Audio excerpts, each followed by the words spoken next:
La recherche en sciences de gestion répond-elle aux questions que se pose le top management dans les entreprises? Eh bien, cette question a d'autant plus d'intérêt que les établissements semblent aujourd'hui plus intéressés par la volumétrie de publications que par la pertinence des travaux, puisque c'est cette volumétrie qui fait et défait les fameux classements.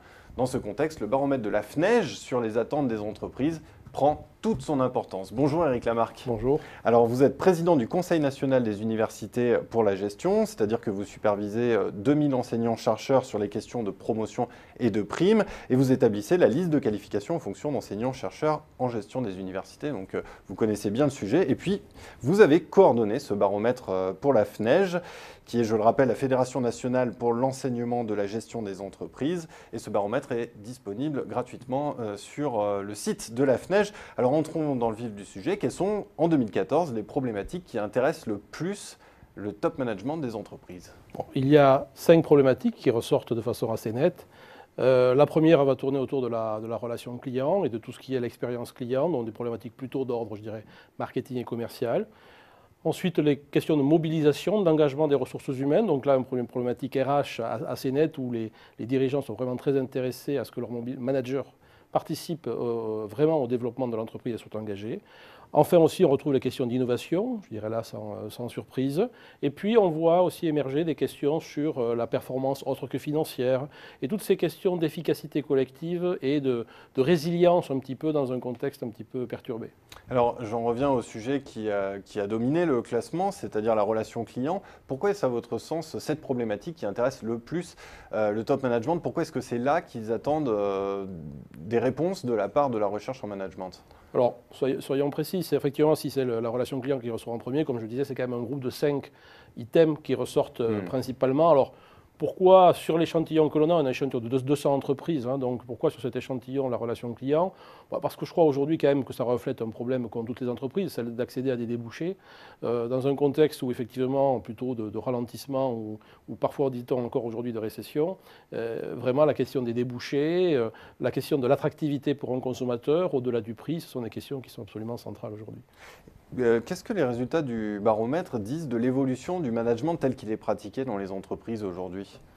Là, il y a 2 aspects qui, pour ma part, ressortent assez nettement. C'est ce côté performance collective. Aujourd'hui, on est assez intéressé à dire, même sur la relation client, par exemple, sur la relation client, c'est l'affaire de tous. Ce n'est pas simplement l'affaire des commerciaux, c'est l'affaire aussi des gens qui sont dans la production, qui sont dans les back-office, qui participent à la conception des produits. Donc, tout le monde est vraiment concerné. Je crois que finalement, on retrouve là les grands items. Ce qui est nouveau, c'est cette idée de vraiment efficacité collective, résilience des entreprises, où on sent bien que c'est le collectif qui fera que l'entreprise s'en sort mieux qu'une autre. Est-ce qu'à votre sens, les résultats révèlent des surprises?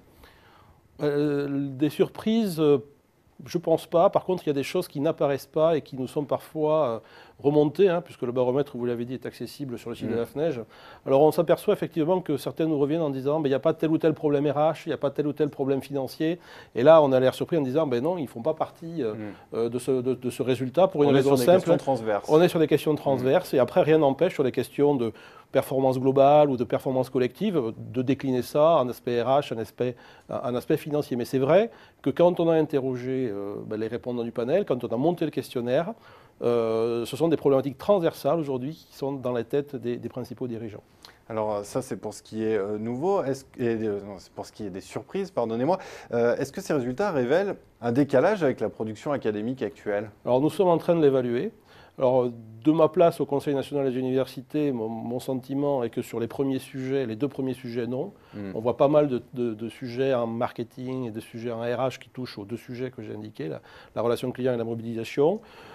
C'est vrai que l'innovation aussi, on la voit dans les travaux, dans les thèses qu'on peut évaluer, dans les dossiers des chercheurs qu'on peut évaluer, mais peut-être de façon moins nette, malgré tout. Donc en gestion, c'est vrai que le sujet de l'innovation, il y a quelques chercheurs très bien identifiés, mais ce n'est pas un sujet transversal à beaucoup de disciplines. Et par contre, sur les questions de performance non financière ou de création de valeur collective, un petit peu, là, effectivement, il n'y a pas encore forcément beaucoup de travaux ou beaucoup de chercheurs qui sont positionnés sur ces questions-là. Donc on est en train de faire une évaluation précise, sujet par sujet, de l'écart qu'il y a aujourd'hui entre les préoccupations et les productions scientifiques. Pour conclure, Éric Lamarque, est-ce que ce sont ces attentes des entreprises qui doivent dicter l'agenda de la recherche? Est-ce que finalement cela ne pose pas un problème d'indépendance? C'est un débat, et c'est un débat qui est, je dirais, qui est assez tranché, qui marque assez deux lignes de rupture entre, je dirais, les chercheurs. Vous avez les chercheurs qui vont considérer qu'on doit produire, hein, c'est votre point d'introduction, hein, on doit produire de la recherche sans vraiment se préoccuper si elle va servir ou pas servir. On doit produire de la connaissance et elle tombe dans une espèce de grand pot commun et les entreprises vont aller y chercher ou pas les choses. L'expérience montre, c'est qu'elles n'y vont pas. Les entreprises ne viennent pas dans nos colloques scientifiques, les entreprises ne nous sollicitent que très très peu, à quelques exceptions près. Donc, au regard de l'évolution des critères d'évaluation, quand on voit justement comment la CSB ou les grands organismes d'accréditation internationaux sont en train d'évoluer, la pertinence est un critère qui redevient un critère central. Et donc à ce moment-là, je dirais que ce n'est pas l'entreprise qui nous drive, mais c'est aussi nos critères d'évaluation qui, j'ai bon espoir en tout cas pour ma part, vont évoluer vers autant de pertinence que de rigueur académique. Les attentes des entreprises en matière de recherche en management, c'est le baromètre de la FNEJ, le baromètre 2014. Éric Lamarque, je vous remercie d'être venu présenter les résultats de cette édition 2014 sur Xerfi Canal. Merci. Merci de votre invitation.